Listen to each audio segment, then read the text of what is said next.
The next item on the agenda is an update on emergency management in Ontario and the Provincial Nuclear Emergency Response Plan, better known as PNERP. This is presented by a representative from the Office of the Fire Marshal and Emergency Management, and I understand that Mr. Morton, you will start. I'm just reading what it says here. So over to you. Thank you very much. Good morning. My name is Mike Morton. I'm Director of Emergency Management with the Office of the Fire Marshal and Emergency Management with Ontario's Ministry of Community Safety and Correctional Services. I am joined by Mr. Dave Nodwell. To my right, Dave is our Deputy Chief responsible for planning, and he has direct oversight of the Provincial Nuclear Emergency Response Plan. Also at the table with us this morning is Laurie Whitcomb. Laurie is our Senior Scientist. And in the audience, we have Mr. Jonathan Stone, who's our Manager of Planning, as well as Emma Fuchs, who is one of our Nuclear Planning Officers. I'd like to begin today by providing a general overview of emergency management in Ontario. This will provide some important context as we head into the Pickering and Bruce licensing hearings, and hopefully provide a good introduction for newer members of the Commission and for the public. Once I've spoken about that, I'm going to turn over to Dave, and he's going to take us through some of the general context related to the PNERP and the enhancements that we've made as a part of the new 2017 PNERP. Emergency management in Ontario is governed by the Emergency Management and Civil Protection Act. This act came into effect in 2003 following the ice storm of 1998 and the attacks of 9/11. The act was enhanced in 2006 following the SARS crisis and the North American blackout. Under the Act, authority is given to our office, the Office of the Fire Marshal and Emergency Management, to monitor, coordinate, and implement emergency management programs across the province. These take a variety of shapes. Primarily, we focus on municipal and provincial ministry programs. Each of our 444 municipalities in Ontario implements a mandatory emergency management program that consists of 13 program elements that are outlined in Ontario Regulation 380/04. Our ministries of government all have programs which require 14 mandatory elements, roughly mirroring the municipal programs with elements such as an emergency plan, risk assessment, emergency operations center, emergency information plan, and so on. The ministries also have an added responsibility to ensure the continuity of their critical government services and to develop and test annual plans to ensure that they can perform their emergency duties and deliver vital public services during outages or other disruptions that may occur. In addition, we have 13 ministries of the government that are allocated additional responsibilities under the Act. These are both functional responsibilities as well as hazard-specific responsibilities. For example, Ministry of the Environment and Climate Change would have responsibility for water quality emergencies. Those responsibilities are outlined in an annex to the presentation that's been provided. It is a time of great change in emergency management globally and also here within Ontario, and we're excited about a number of new initiatives that we have underway. And there's a number of factors that are driving these changes and affecting our current thinking on emergency management. One of the largest is climate change, and we're working on a whole of government effort with various ministry partners to respond and adapt to rapidly changing risk environment that is seeing an increase of natural hazard events, and in particular placing greater emphasis on flood events, which are occurring with a greater frequency and causing historic levels of damage in terms of cost and insured loss. We're also monitoring a number of new technological changes and working to incorporate those into emergency management. This involves everything from enhanced use of software to share information, GIS applications, UAVs, and even things like the current advancement toward wireless public alerting, which comes into effect this Friday.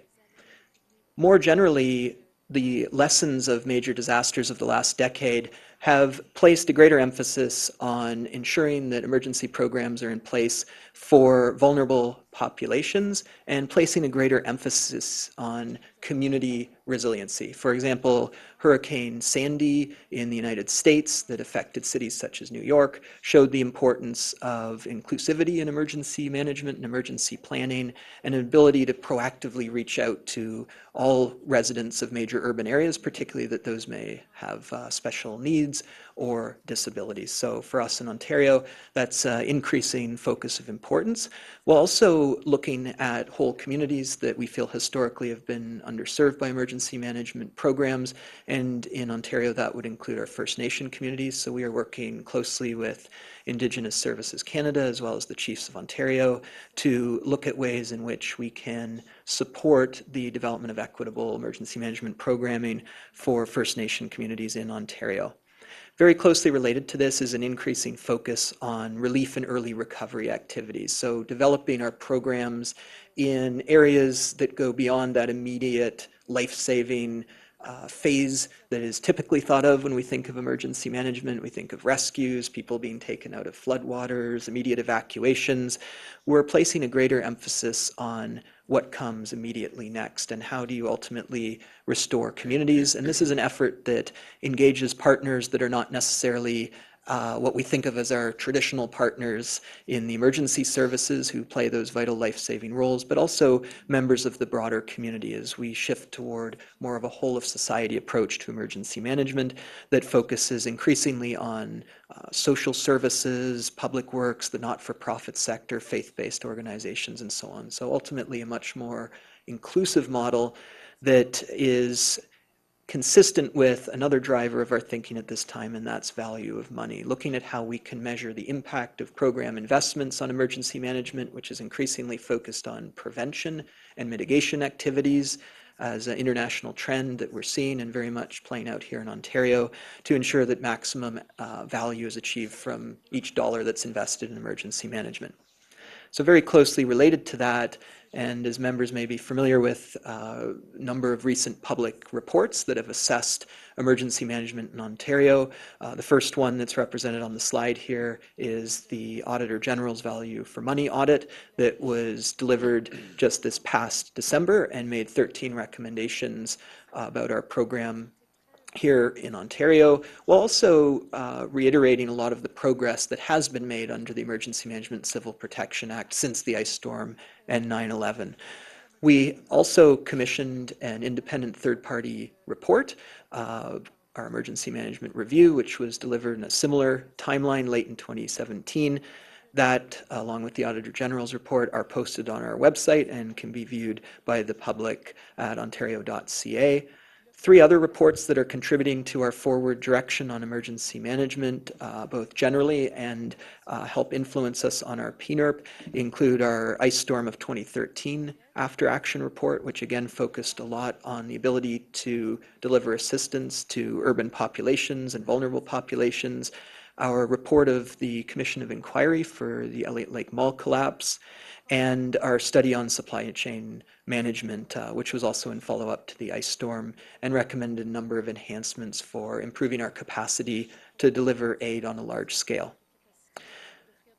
These reports have highly influenced our strategic framework for the next years here in Ontario. And on the screen, you see a quick summary of what we're calling the Emergency Management Action Plan, or the EMAP. It has 5 major goals. It was announced by the government late in 2017. And this action plan takes measures to address all of the recommendations of the Auditor General's report, of the independent third-party review, as well as the 3 other reports that I referenced on the previous slide. So over the next years, we are taking action, and the government has committed to measures that will address, again, all of the recommendations of those reports on a very aggressive timeline. The 5 major themes that you see up there cover a variety of aspects of our program, and I won't get into all of the particular bullets, as again the presentation is posted publicly, but you see some of the themes there, which include a strengthening of our governance and oversight. And just recently our deputy ministers from across the government met, as did our Cabinet Committee on Emergency Management, and one of the measures out of those meetings was enhancements to our internal program governance, which will involve a Deputy Minister's Committee on Emergency Management to ensure interministerial cooperation, as well as some new working committees at the ADM and directors levels. A significant part of the action plan is also a commitment to review the Emergency Management and Civil Protection Act fully, and that process will be kicking off soon. And we will be on the third list of items there. You see that we'll be updating all of our major provincial plans, and this work is already underway. Both our provincial emergency response plan as well as our provincial nuclear plan, which Dave will be speaking about in just a moment. We're also taking a number of measures under the 4th and 5th goals to enhance our capacity to respond to large-scale events, including the procurement and deployment of emergency management software across all ministries and municipalities with Ontario, and significant enhancements to our supply chain and logistics system. Some additional measures that we're doing under our business plan are listed on slide number 8. And again, I won't go through all of these as you have the presentation, but I will draw attention to just a couple. The second bullet speaks to new provincial exercise strategy and program. The development of that is well underway, and we'd be happy to speak more to that at any time, but essentially creating a multi-year outlook for our exercise activities, including our nuclear exercise activities, and ensuring that our programs are based on assessing improvements that have been made. So rather than repeatedly identifying the same issues or areas of improvement for our various plans, including the PNERP, and then constantly testing those and just reaffirming that they're still not fixed, we want to get into a good cycle of identifying corrective actions, having a clear plan to address those, and when we feel they've been addressed, testing that element based on the corrections that have been made, and only putting in the effort to test that once those corrections have been made. So really a complete continuous improvement cycle. And again, we can speak a little bit more to that if members of the Commission have questions about that. I think at this point, what I will do is turn over to Dave. He's going to begin by talking about off-site nuclear emergency response in Ontario in general, and then he'll get into some very particular enhancements that have been made to the PNERP. So Dave, over to you.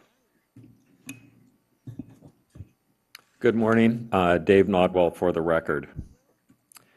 We have a fair number of slides here. I think in the interest of time, I'll move through them reasonably quickly so that there's time for questions and engagement. For the benefit of new Commission members, I'd like to provide a little bit of context in terms of nuclear planning. Mr. Morton already spoke to the Emergency Management and Civil Protection Act. And key within that act is Section 8, which is a requirement for a plan for nuclear and radiological emergencies. It's the one hazard that is, in fact, identified in the particular act. It's particularly important to understand that in terms of the role of the province, we're dealing with the off-site consequences to ionizing radiation that goes beyond the fence line at one of these facilities. So the on-site response is the responsibility of the facility with the oversight of this Commission. The province is the authority having jurisdiction beyond the fence and dealing with those potential consequences. These responsibilities are executed in concert with a number of organizations. This is a very multi-jurisdictional response that includes the facility itself, municipalities, provincial ministries, and federal departments supporting. So it's a all-of-government, if you will, response, and that goes into the planning process. The master plan itself describes the general roles and responsibilities for the response to a nuclear or a radiological emergency. in Ontario. Underneath the master plan are a number of site-specific, largely implementing plans which operationalize what is laid out in the master plan. All major organizations that are involved, municipalities, the NPPs themselves and so forth, are involved in developing their own plans that are consistent with the requirements of the PNERP and as laid out in the PNERP. We do have a committee comprised of all of the response organizations that meets on a regular basis, approximately 3 times a year. It's called the Nuclear Emergency Management Coordinating Committee. And we come together to enhance nuclear planning in the province, working on the plans themselves and the operationalization of those plans. In the event of an actual response, the facility that is primarily involved in directing the response is the Provincial Emergency Operations Centre, located in Toronto. As I mentioned the last time I was here, we'd be pleased to offer a tour of the PEOC to any commission members who would be interested in seeing that facility. It's a very effective facility and one that we're very proud of. We also regularly, and we'll speak more to this, participate regularly in nuclear drills and exercises. We've been under a major initiative recently, in particular to get the master plan updated, and this was done and approved in December of 2017 after an extensive public consultation and input from all of the organizations with named responsibilities in the plan. The public consultation was carried out, and in fact was the first time that we had done this with the PNERP. And to deal with the disposition of those comments that were collected during the consultation period, an advisory group was formed and comprised of national as well as international experts to assess the comments and provide recommendations to the minister. These recommendations, along with a number of other things, were incorporated into the new PNERP master plan, and in a nutshell, make the plans much more transparent and accountable, increased alignment with national and international standards, so specifically the CSA N1600 standard, as well as the IEA GSR Part 7.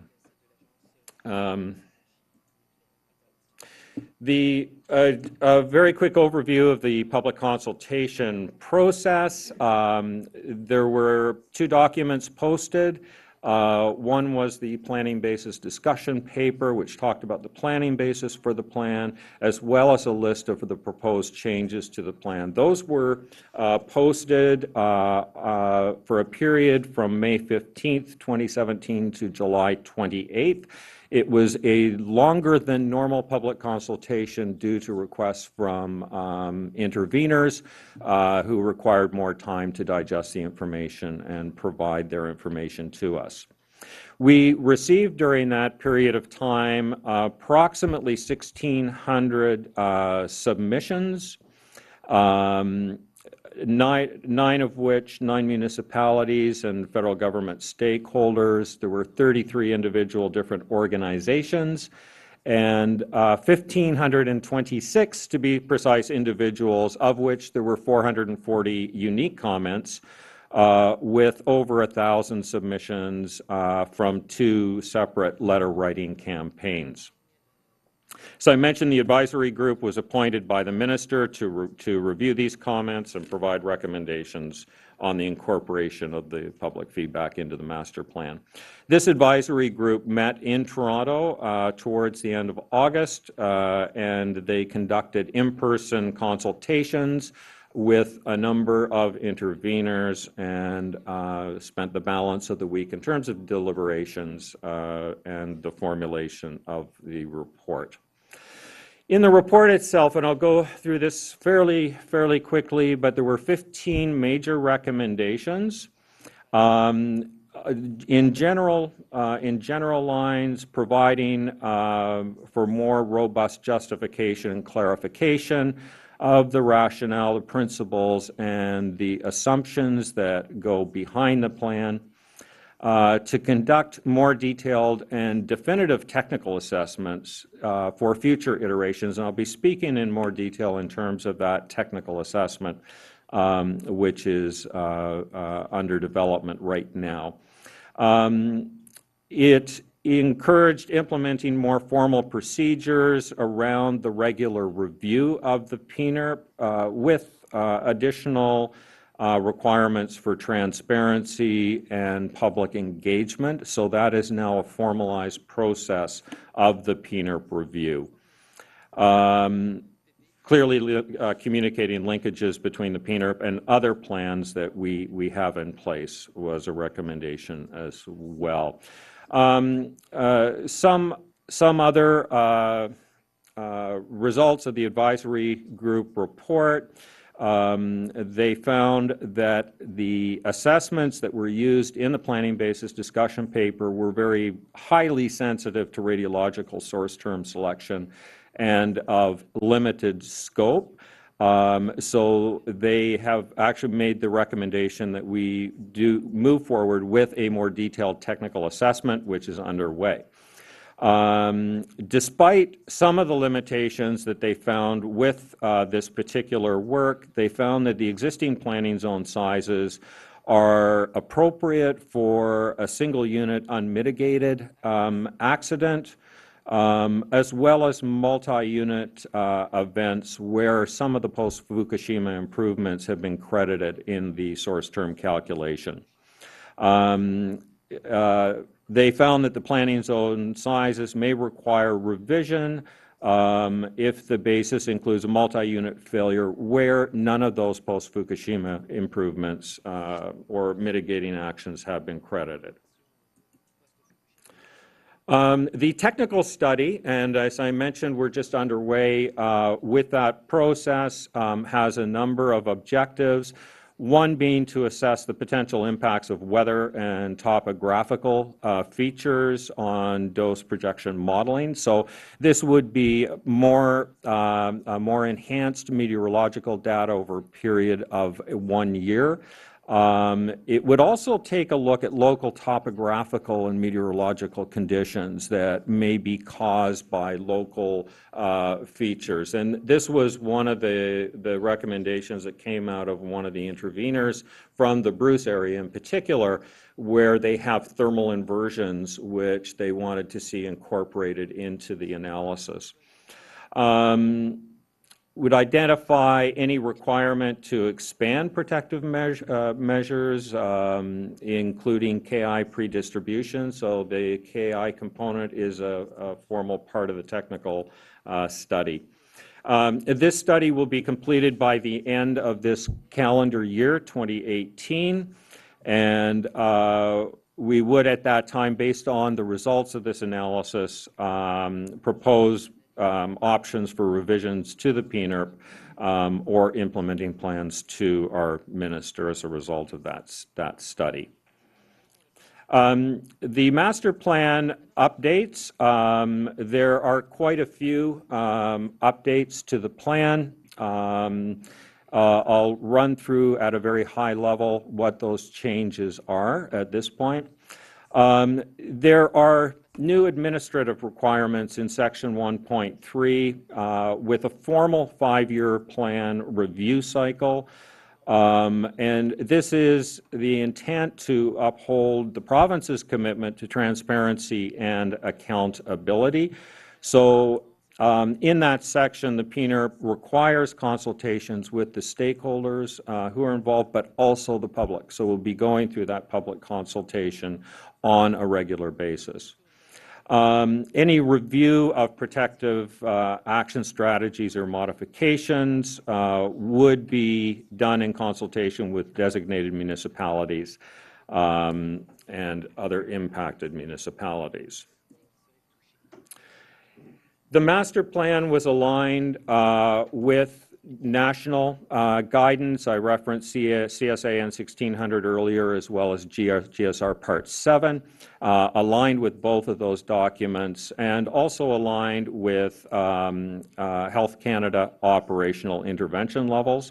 So we've brought the plan into alignment with the recommendations from Health Canada.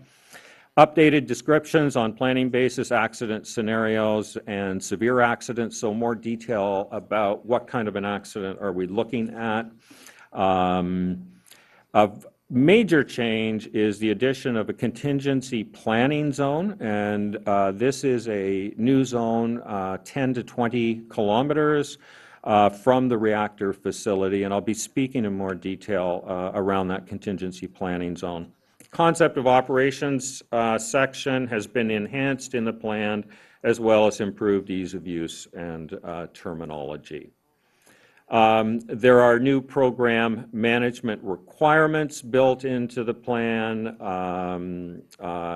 such things as defining, documenting training requirements, the development and documentation of exercise program requirements, more detailed descriptions around emergency phases and the transition to recovery. There's a new section on the management of radioactive waste based on national and international guidance, as well as a new annex with the detailed rationale behind the planning basis, including planning zone sizes. So more information on that in the master plan. The names of the zones have changed. Those who have been around will remember the primary zone, the secondary zone, and so forth. We brought these names in line with the terminology from CSA N1600. So the 3-kilometer zone immediately surrounding the reactor facility is now referred to as the automatic action zone, which is descriptive of what happens in that particular area. What was the 10-kilometer primary zone is now the detailed planning zone. So that's the area where detailed planning is required, where you would anticipate, for example, the need for evacuations in a very severe accident. I mentioned the contingency planning zone. So this extends out to 20 kilometers. And is an area where contingency planning and arrangements would be made in advance so that protective actions can be extended beyond the detailed planning zone. We've often spoke about the flexibility of the PNERP and our ability to implement protective actions beyond the nominal 10-kilometer area. This articulates how the province would go about doing exactly that. And then finally out to 50 kilometers, which was the secondary zone, we now refer to as the ingestion planning zone. So again, descriptive in terms of what is actually conducted in that area. A bit more on the contingency planning zone. So it is intended to be used where required in a severe, low probability accident, which could result in consequences beyond the detailed planning zone. It doesn't require the same level or type of detailed arrangements that you'd find in the automatic action zone or the detailed planning zone.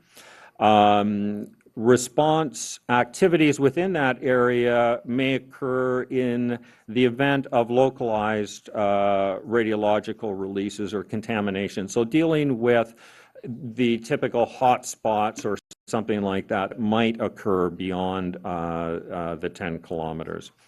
There is greater clarity, which has been set out in a specific annex of the implementing plans for Pickering and Bruce that talks about this zone in more detail.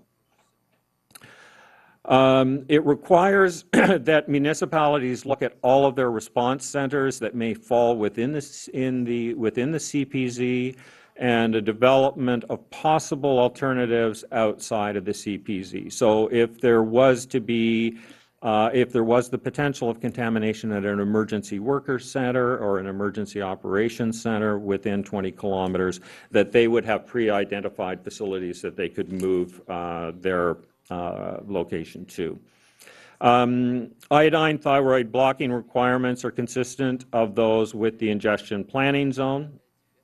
There are public awareness and education requirements out to 50 kilometers that are a part of this. No requirement for the designation of additional emergency response centers. And no additional public alerting or communication requirements beyond what's already established for the detailed planning zone. I would point out that we would be using provincial resources for public notification and public alerting, and we have new systems coming into place effective this Friday, which will make that very, very useful to us. There are requirements that appropriate funding be put in place and administrative oversight. And as is identified in the master plan, reactor facilities are required to assist the province and designated municipalities in their planning and preparedness for a nuclear emergency, which is an ongoing relationship that we have with the facilities. Protection of emergency workers, Annex H has been revised to reflect Canadian guidelines from Health Canada for emergency workers. There is transportation management and evacuation planning. This has been modified to a unified transportation coordination center. And basically modeling on the provincial experience with the Pan Am Games, which will be brought to bear in the PNERP. Coordination of emergency information, we have moved some of this back to a joint information center where those entities that would be dealing with the public, municipalities, the facility, the province and federal agencies, which would be able to actually physically meet in a joint information center to coordinate public messaging that goes out and so forth. So this is actually going back to previous iterations of the PNERP incorporating this particular aspect. With respect to KI pills, the new PNERP uses Health Canada guidance of a 50 millisievert intervention level. We're maintaining pre-distribution within the detailed planning zone, so to a nominal level of 10 kilometers. But it is also available to anyone who wants it within 50 kilometers from a nuclear power plant. This process meets the current Reg Doc 210.1 from CNSC. A new section providing more clarity around the care and protection of animals, in particular dealing with livestock and the role of the PEOC and the Ministry of Agriculture, Food and Rural Affairs. New requirement for municipalities to document their emergency response organization training plan and exercise program. Additional requirements for designated municipalities, for example, ensuring that all municipal personnel assigned functions under the plans are suitably trained for their tasks and so forth. So there's significantly more guidance in terms of training and exercises. Protective actions, I think really what I'd like to point out here is that it is the Provincial Chief Medical Officer of Health that makes the decision regarding KI ingestion. The master plan has introduced actual three phases in which protective actions would be considered. So we have early, intermediate, and recovery. So there's more guidance specifically related to the implementation of protective actions at those stages. So next step and next steps.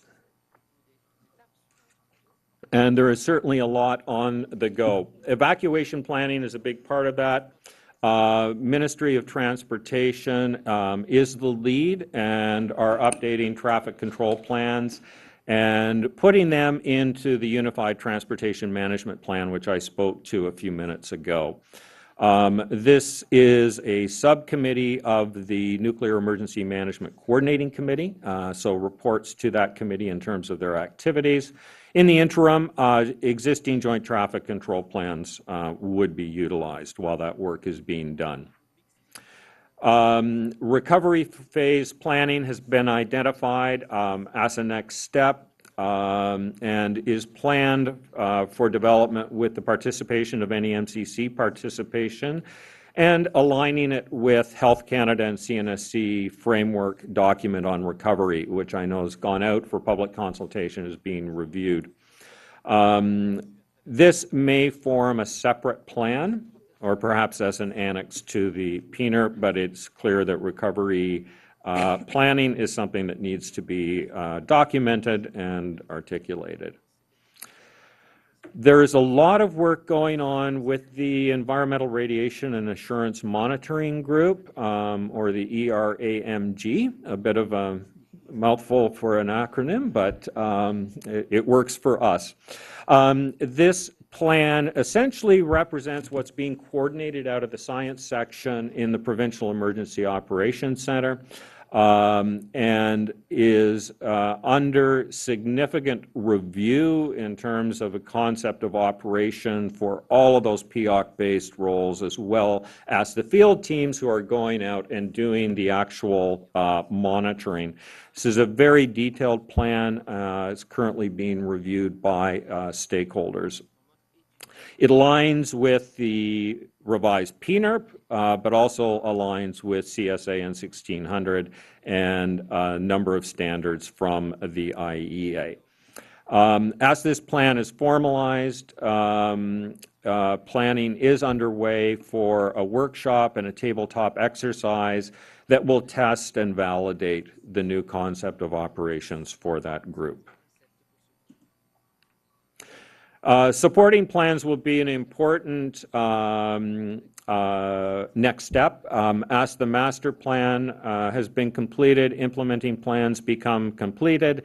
It is time that ministries and municipalities bring their own plans into alignment with the changes made in the PNERP. That would be a process that would take approximately 12 months. And will be underway very shortly. In the interim, existing implementing plans would be utilized.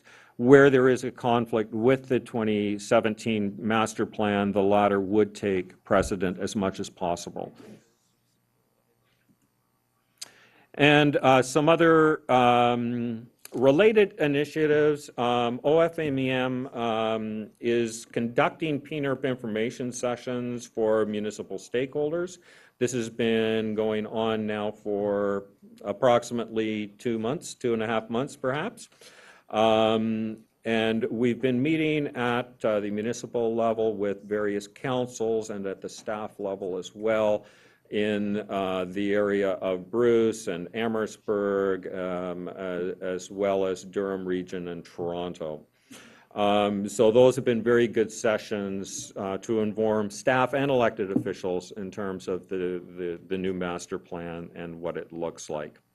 There has likely been discussion that we are participating in an emergency preparedness review or an EPREV being conducted by the International Atomic Energy Agency, and that is being scheduled for June of 2019. So we're in the preparatory phase of getting ready for the EPREV. We have ongoing nuclear drills and exercises. The most recent or the next full-scale exercise would be associated with Bruce Power in October of 2019, and we're just in the initial stages of discussion with Bruce on that particular point. We will have ongoing updates to the balance of the PNERP implementing plans. As I mentioned, we have a total of 7 implementing plans which we will be working on, and ongoing review and alignment to all of our nuclear procedures and emergency bulletins. And that concludes my presentation. My apologies if we went a little bit over what had been scheduled. Thank you.